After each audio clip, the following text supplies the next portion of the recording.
Bana, leo tupige story na Mad Max. Hapa unajua watu wengi wanaamini kwamba kwenye biashara ya trucks ukisha miliki gari umemaliza kila kitu, which is completely wrong, sababu ukisha miliki gari unatakiwa uanze kupata access ya mizigo. Na hii access ya mizigo, kwa mfano kwa hapa Dar es Salaam mizigo iko mingi sana, lakini sio kila mzigo utaubeba.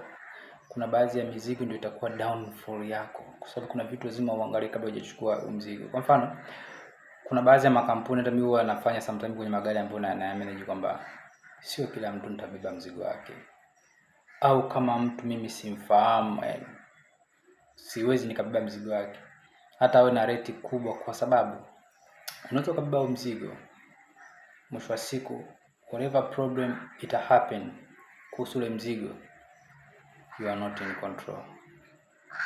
You have to wait, jamaa anasemaje. Na ndio maana katika truck, ukitaka ufaidi trucking business, tafuta long term partner. Acha nao kwamba unabeba leo kesho baby. Tafuta long term partner, hata kama ni kwa rate ya kawaida, lakini it's consistency. Kwa sababu at least ukiwa na huyo mtu you control your trucks. Kwa sababu kuna mtu anataka kuchukua gari akaenda Tunduma ikakaa mwezi and they don't care, wewe tayari umeingia loss. Kinini kimekufanya uingie loss? Kwa sababu ulipewa value nzuri, rating nzuri, kaona hii ndio hii. Hiyo ndio mistake kubwa sana ambayo watu wanaifanya. Mizigo ipo kila sehemu, lakini kuna vitu vya kuangalia kabla ya kuchukua huo mzigo. Kwa mfano, nani anayekupa huo mzigo? Ni dalali, ni mwenye mzigo mwenyewe, au clearing agent? Kutokana na mtu ambaye unachukua huo mzigo, uwezo wako wa kunegotiate terms na condition unapungua. Kwa mfano, uwezo ka negotiate terms na condition kwa dalali, yeye anajua bwana, nina mzigo huu hapa, unaenda sehemu fulani, bei hii hapa.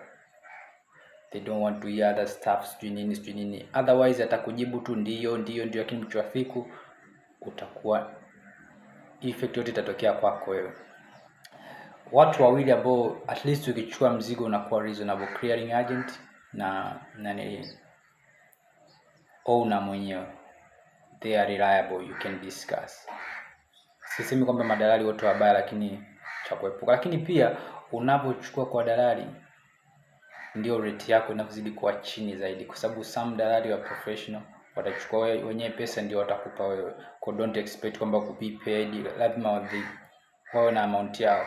Kwa hiyo ni kitu ambacho mtu anatakiwa ajue. Kwa own truck haishi hapo, kuna after owning truck ndio ujue pia.